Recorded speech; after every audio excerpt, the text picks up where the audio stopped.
Of course, I think with a big impact in my life, of course, is my mom. Not just because she's my mom, but it's because of how she is, how she handled things in life. No, I'm my dad was also a military officer, but he's in the medical corps.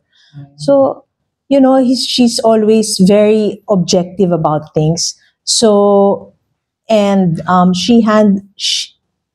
generally very objective about things. When we got married, when my husband and I got married, we stayed in our house for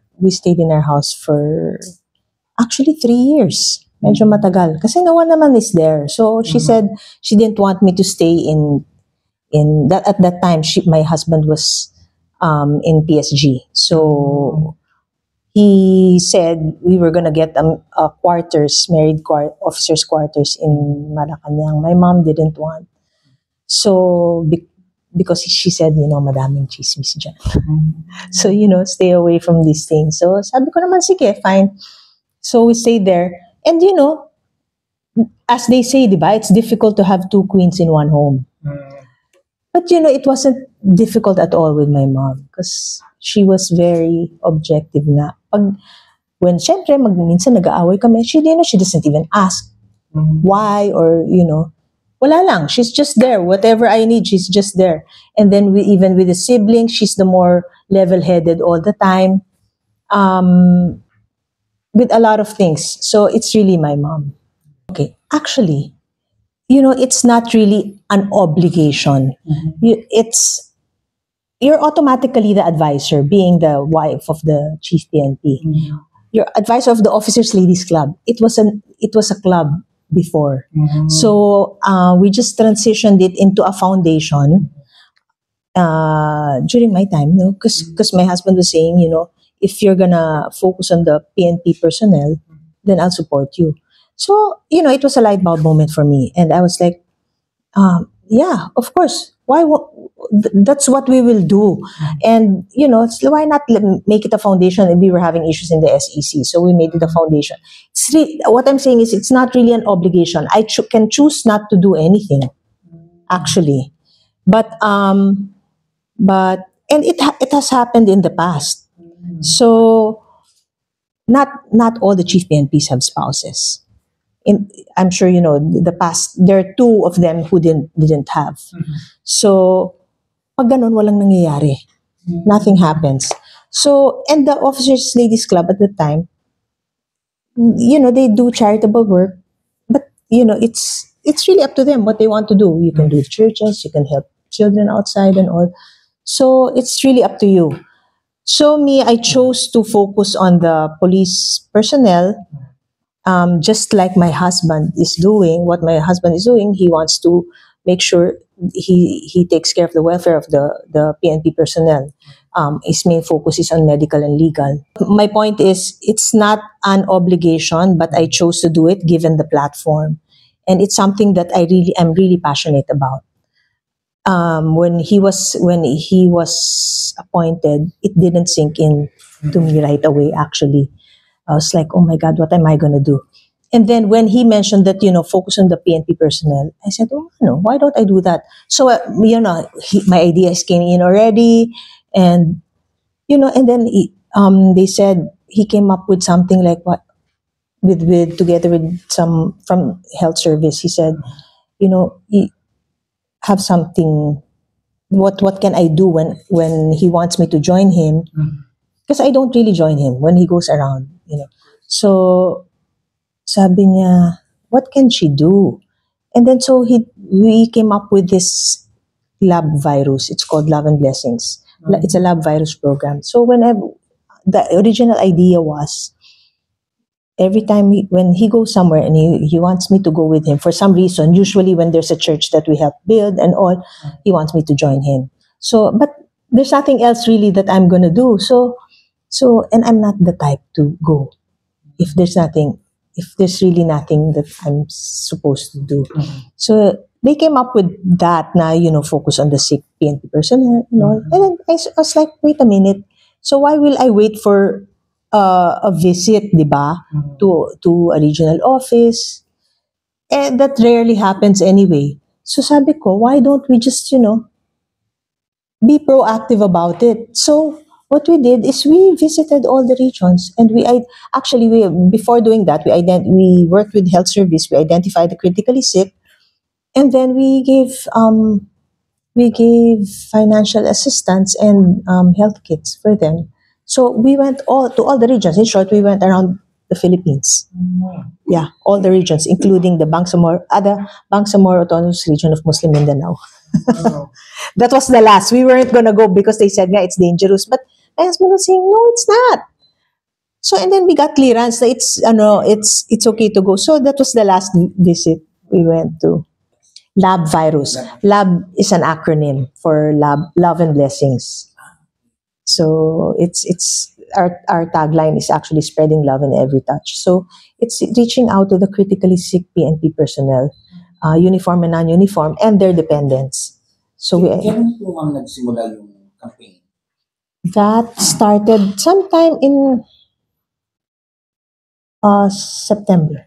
Last year. Yeah, we started going around. But last year, by December, we have only, or August yata, August we started. And then by December, we have only visited 7 regions.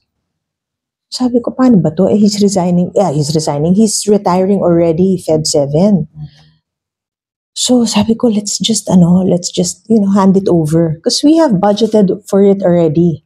We raise our own funds and all. But of course, people donate to us because they see what we do already. So, strictly no solicitations for me. So, we raise our funds and all. So, we have budgeted for them. So, sabi ko, paano to? Let's just hand it. Bigay na lang natin sa mga regional, yung mga advisors of each region. And then my husband goes, no, you go visit them. You have to visit them. Eh, tamang-tama naman, I'm retiring. Because I wanted to retire at the same time as him. But he didn't retire. So we visited. Lagari kami. 1st January, we did all 10 regions. In January, we did 3 regions a week. Lipad kami, balikan, and all. Balikan lang, usually, para mabilis. Or overnight, para kung may malapit, like Cagayan de Oro. Nag-overnight kami because the next day, we went to Davao. So, there. So, when he retires us, then we have institutionalized everything. It's documented, everything's documented, and I will turn over to whoever's I'll make sure I'll turn over everything to whoever the next advisor will be. Same thing with the set of officers. Ang officers kasi usually 1 year lang. And then it's up to the next advisor if she wants to have an election again. Typically, you do have. But some of the advisors, they say, sige, kayo na rin ulit, di ba? Kasi you know what to do. So, it depends if they're gonna be replaced or not. So, and then we're trying to partner with the Quezon City LGU. We've partnered with them for the Child Development Center. This is to ensure the sustainability of the teachers. Kasi before, in the past, natigil kasi yan nung pandemic. Prior to that, ang laging issue nila is who's gonna pay for the teachers and all. Kasi it's a project of the Ladies Club. So, now that it's a foundation, I wanted to ensure that the sustainability of it. So we partnered with the Quezon City local government. So sila ang magbibigay ng teachers. We're reopening this March. So yun, sustainable na siya. And then we also plan to partner with other foundations. So hopefully we get to sign up something because we found out, like for instance, Metrobank or whoever, whatever. There are other foundations that we're looking into. Na they give annual support to foundations like us. So that will at least ensure the sustainability, but at least of a little budget. Kasi usually the problem naman is the budget. They have officers. In the past, there were officers. In fact, I was an officer also before. That's why I know how it worked. So, and there were a lot of questions in my mind. But there are a lot of questions in my mind. Like, wait, wala bang turnover to? Wala, there's none. So, wala bang turnover to? Where do we get money? How do we raise funds and all? So, parang, yung mga, in my mind, yung mga, I didn't know that I would be doing the same thing later on as the advisor. So, nung naging advisor ko, in-address ko yung mga issues na yon. Because, it's something that I really felt strongly about. Na. But at that time, as an officer, I was the most junior at the time. So, and I really didn't have much time. I was working. So, yeah, I'm in corporate. I'm in the private sector. So medyo, I couldn't, I just followed what they wanted to do. So there. So now that I have the platform to do it, no, actually, I really had plans of retiring na. So, but, it was the timing, at saka yung, sayang naman, and also, anong gagawin ko. But, and then, when he got appointed, things were piling up, ang dami kong ginagawa, and all. Especially, I decided to transition it into a foundation. So, there were so many ideas in my mind already, and it was getting difficult. And so I was thinking, maybe it's the right time to retire na. Kasi I've had it in my mind in the past couple of years, actually. Hindi ko lang ginagawa. So, ang dami ko rin pending on the personal side, on the business side. Hindi ko siya magawa because I'm working. So, I think this was the trigger na, okay, I think it's about time. Tamang-tama, Rommel is retiring. My husband is retiring. So, I don't want to start 2025 anymore because that's our calendar year, our fiscal year. Calendar year for work. So, sabi ko, I'll end December 31. Anyway, Feb 7, he's retiring. And extended.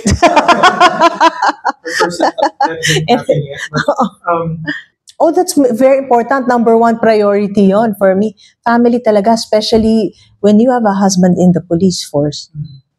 Focus ko talaga family. Kasi, well, we only have one child. So, which actually for me makes it more difficult because walang kapatid na kausap, di ba? So, you have to be there. And for me, he's away. I mean, not even if he's not away, he's like he's away because of the nature of his job. So I'm the one who's focused on the household. Yeah.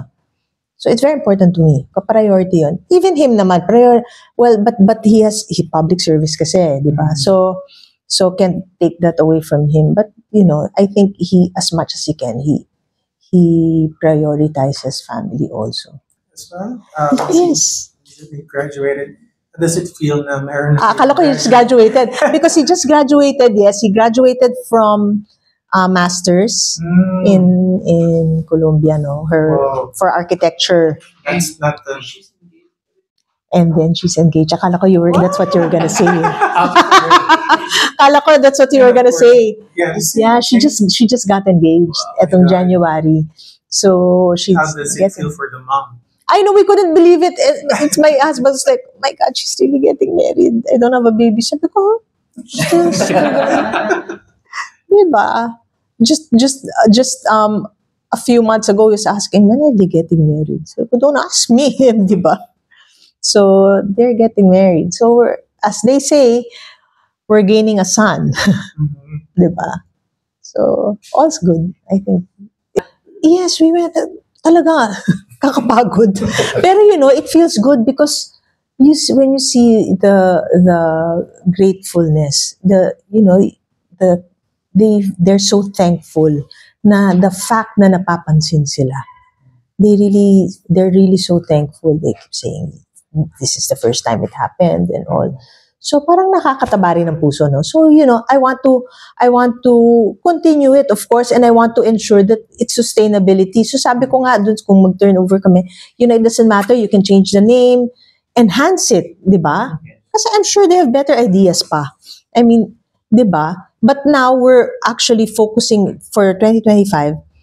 We just finished the regions, no? Hopefully, it's just the first round. Hopefully, na matuloy siya later on.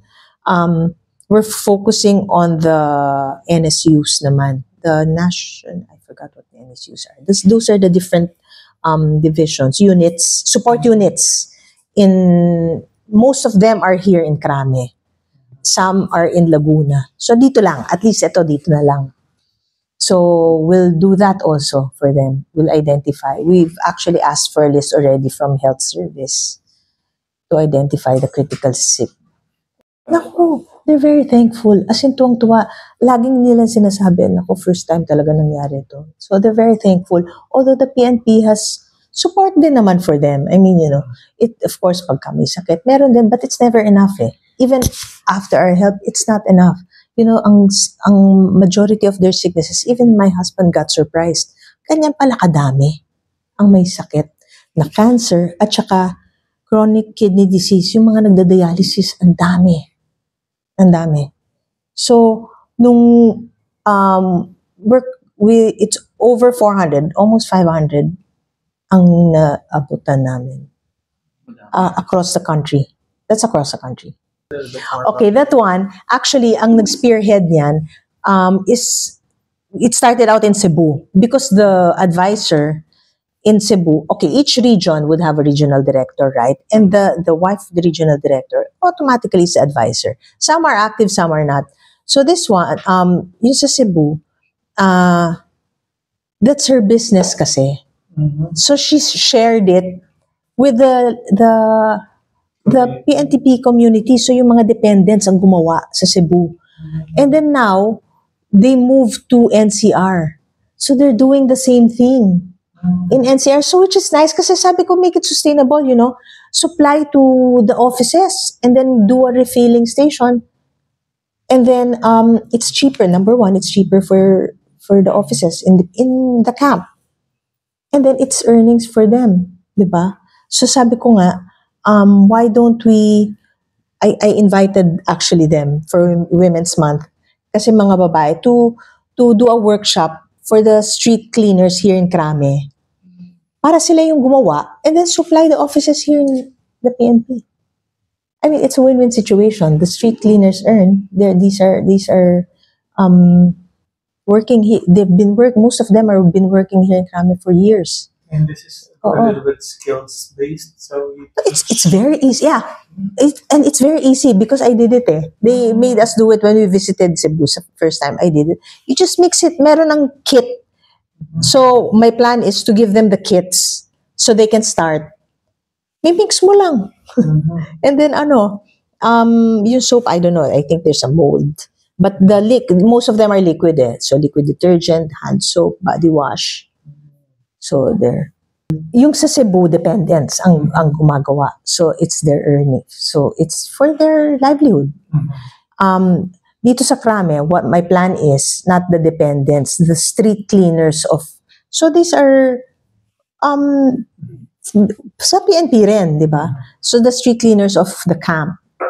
So they have something to do when they're not cleaning. They don't naman clean all day. So when they're not cleaning, they can do that. So it's livelihood for them as well. So that's for them. But instead of just giving them money, you teach them how to earn. Yeah, teach them how to fish. You don't just feed them, right? So there. No, as I said, it's not an obligation. Although the pressure, well, I don't feel the pressure though. But the only there is all eyes are on you. Yun lang, all eyes are on you. But for me, I think as long as we're doing the right thing, and for me, I'm just doing what I'm passionate about, and it's nothing for me. For me, it's not the pressure. The only pressuring thing there is that we have to finish all the support units, we have to finish all the regions and be able to give them the support. That's the only pressure that I get there. So, but otherwise, it's not really the recipients. The best and always what I hear is yun na nga, yung thank you so much. Thank you so much. The first time this ever happened, and they're really hoping na magtuloy-tuloy na. So, yun. That's what they all say all the time. Ngayon lang nangyari to. Ngayon lang kami napansin. Yan. There was even a time, when pag punta ko, I handed is the wife Kasi sometimes they're representatives. So, representatives lang sila. So, kasi critically sick nga, they're in bed and all. you know, she just hugged me. My God, naiyak ako. So, she just hugged me and said, you know, my husband is bedridden. That's what she kept saying the whole time, paulit-ulit, my husband is bedridden. Oh my God, I started crying. Grabe. Ano rin, na parang makes you feel you have to do it, di ba? I have to do it. So, I'm happy. I'm happy with it. Actually, they're all different kasi. I thank you. They're all different kasi. So, especially with the lab virus, when we go around in regions, each region, I mean, they're all the same. They're all very thankful. Pero iba-iba yung reactions na parang, parehong lahat thankful, lahat natutuwa na, you know, finally, they're napapansin and all. But, they're all memorable to me. It's actually something that, it's really something, you know, yun nga sinasabi ko, you know, I've been in corporate for more than 30 years. And I've never felt more fulfilled than this. It's really very fulfilling. I'm a plain wife. I'm a plain woman. I mean, you know, I'm just like any other woman. I'm nothing extraordinary, really. I was just given this platform, and I'm thankful I'm given this platform to be able to do what I'm really passionate about. And but otherwise, I'm just like any other girl. Nothing special, really. No, not at all. But I'm stricter than my husband. Baliktad. Baliktad. Ako, I'm confident since there are three of us lang. So she sees everything. She knows how things work in the house. I'm very confident. Maybe we will have a talk soon, but she sees how things go and she sees how things work between me and my husband. So I'm confident that she will take on that. Kasi I've seen it in her. Madalas mag-isa siya. Like now, she goes home to our house. We go home here because she works in Alabang. So it's too far if she joins us here. We live in Parañaque. So she's on her own. She stayed in Spain for a while. She studied there for 1 term. And then she also stayed alone in New York for 1 year for her master's. So she's independent. She's very independent, and I see myself also how I handle the household. I see it in her. So I believe in relationships. I think I see myself also, and parang she's tougher than me nga eh. I'm pretty tough, but I think she's tougher than me. Okay, my instructions are in the past kasi if there's no advisor, typically nahihiya sila to move because you know the culture of the PNP. Yes. And the military. So may seniority. Ako, the way I worked with the ladies, and I think they've gotten used to it somehow. I'm in the private sector so I'm not like that. So parang let's remember we're all the same, we're all spouses. It's just that I'm the wife of the chief PNP. But not everything I say is correct. So feel free to say what you feel, di ba? So anyway, I said if there's no, let's just say there's no wife, the next chief PNP has no wife, then the president can continue it. Yeah. So she can continue. Together with the projects that we have. Yeah, they can the current so if there's no advisor, it means the set of officers will not even change. So they can go on with it. I'm confident they can run it on their own. Okay, good question. At first we were not naman struggling, medyo struggling. Kasi parang, oh my God, we have to make sure we reach this and that. So we had the Harmony for Heroes, we had the Singing Cups. Naku, ang saya ng Singing Cups. They want to do another one, you guys have to watch. Yeah, the Singing Cups. So we sold tickets, yeah. Ang gagaling ng mga pulis kumanta, sobra. But sa galing nila, they were all given a recording album. Yeah, yeah. So anyway, we thought it was difficult. And yun sa Singing Cups, we naka-ano na kami noon naka-visit na kami ng ibang regions. So we made an AVP of what we do. visits in the hospital, and all that. Because of that, we, alam mo, actually, after the singing class, just to give you an example, we got an anonymous donor. 1.5 million. That's what I'm saying. Because we're a foundation, it's easy for them to give kasi foundation ka eh. Diba? So, it's really an advantage being a foundation. So, we get trickles of that also, aside from our efforts of fundraising. If we will rely on fundraising alone, medyo mahirap. Kasi, hindi naman mahirap. Kasi malaki rin naman yung kinita namin sa Singing Cups and the Harmony for Heroes. But, to do such things as the lab virus, medyo malaki yung kailangan mo. So, thankfully, hindi kami nahirapan masyado. Yeah. Ang daming achievements din. How does PNP achieve? Like, he's very happy. Nagugulat din siya kanina nga. Sabi niya, he went out on a meeting. Anong suot niya? Lab virus shirt. Diba? Oo, so he's very happy about it. Pati siya nagulat na parang maging ganun yung outcome and all. So we're aligned. So it's very easy to move. Yeah. Yeah, that's our flagship program actually. The beneficiaries. Yeah. We work with health service. They have a list of those who are critically sick. So the regions each region would have a health service also in their region. So they submit the list to the main branch, they're here in NHQ, and then they identify. PNP OLC Foundation.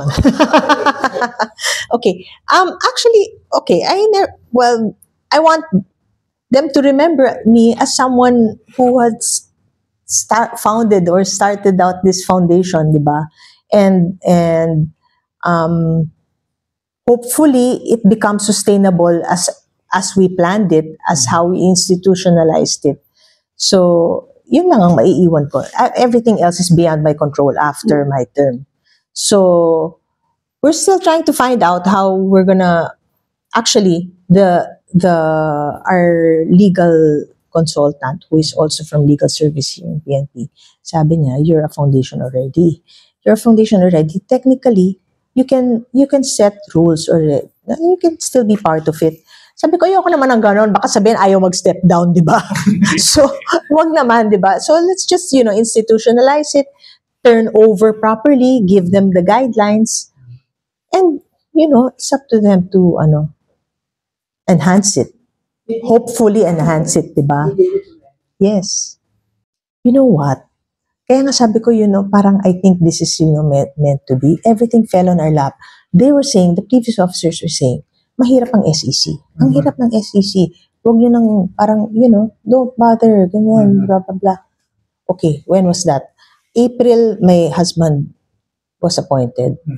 I was busy April and May because my daughter graduated. So, June, I sat down but although I spoke to the officers already, the incoming officers, kasi I handpicked them I handpicked them. Carefully handpicked them. So, June, nag-usap na kami. And then we spoke to the previews. Nag-usap na kami, sabi lang, mahirap yan. End of July, we're registered in SEC. Ang bilis. As in, we were registered.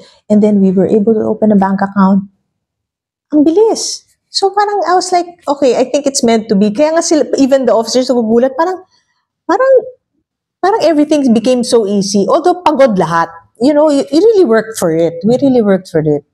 But, it wasn't as hard as what they said.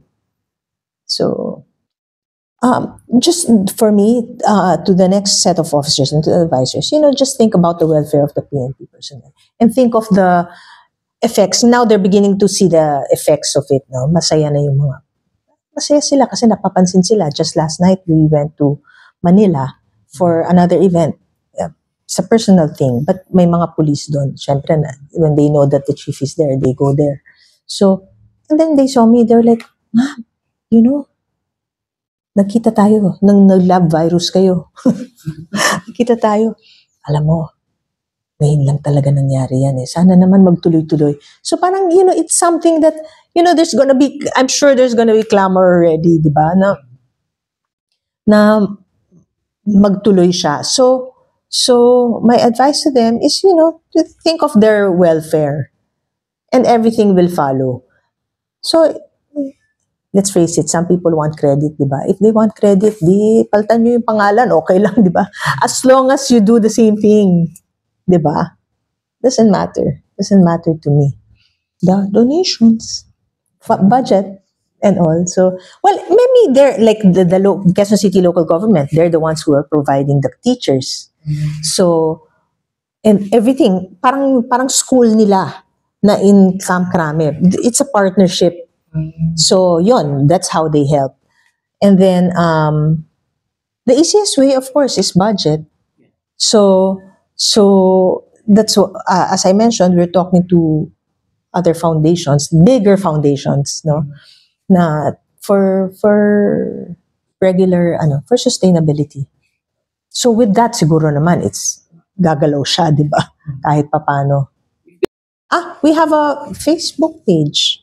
They can always message there. Our email address is also there. And then, yes, we do.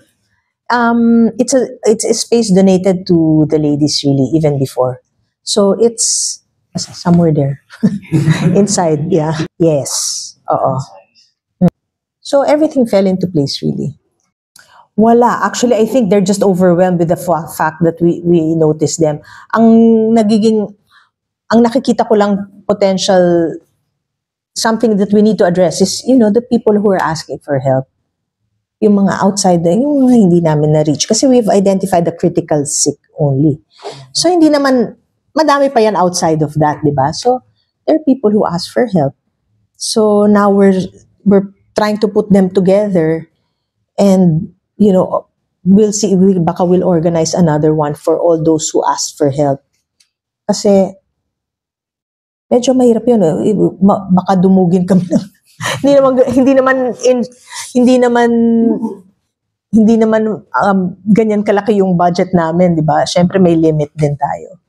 So that one we have to manage. Right now, we've reached almost 500. Yeah. Right now. So we're still reaching out to the mga national support units. So that's plus pa that. But yung mga na-visit na namin, all the regions, including NHQ, almost 500. No, we give them cash. Yeah, we give them directly. Yeah. So, we give them directly. They're all equal. They're all equal. Equal yan. Equal lahat. Critical yun, ha? Talagang equal sila lahat.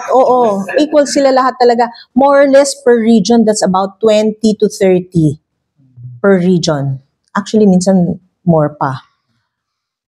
So, 20 to 30, even more. So, lahat yan, pantay-pantay. So, no more, no less. Nung umpisa nga, medyo mas maliit pa yung budget namin. So, yung mga first 4 regions na napuntahan namin, kalahati lang yung ba't nagkaroon na kami ng money? So, ang ginawa namin, babalikan namin sila. Nabalikan na namin ng NCR to give the balance. May balance pa sila, diba?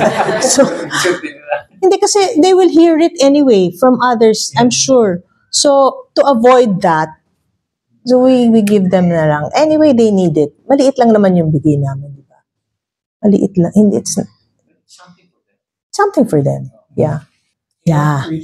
Yes, please. If I just want to let everybody know about the existence of the PNP OLC Foundation Inc., whose core objective is to help the PNP uniform and non-uniform personnel and their dependents who are in need. So these are typically the PNCOs, the non-commissioned officers. So we're open. We can be reached. You can see all our activities in our Facebook page. Please like, share, and follow, and share. PNP OLC Foundation Inc. So you can see you'll see the activities there. So there. There too, you might make a mistake. It's the one kasi na-create by mistake yung isa eh. So, it's PNP OLC Foundation, the one in Kaki. Yung may latest update sa ARM? Yes. That's our last visit in Barm. Okay, to all the women out there, they always say, okay, what can you do? Like me, they say, okay, what are you doing like with the PNP? It's a man's world. But, hindi na, that's not how it works now. There's always something you can do. Always something you can do. They're saying, you're not just the wife, That's how I was actually in the first place. I was like, okay, asawa lang naman ako. Ano bang gagawin ko, diba? So, but there are big things that you can do. Let's not limit ourselves. Let's not limit ourselves to what people think you can do. There are limitless things that someone can do. Not just women, especially as women. It shouldn't be a hindrance being a woman. Actually, there's more power. Sorry, excuse me, but ang babae may charm, di ba? so it's easy to move.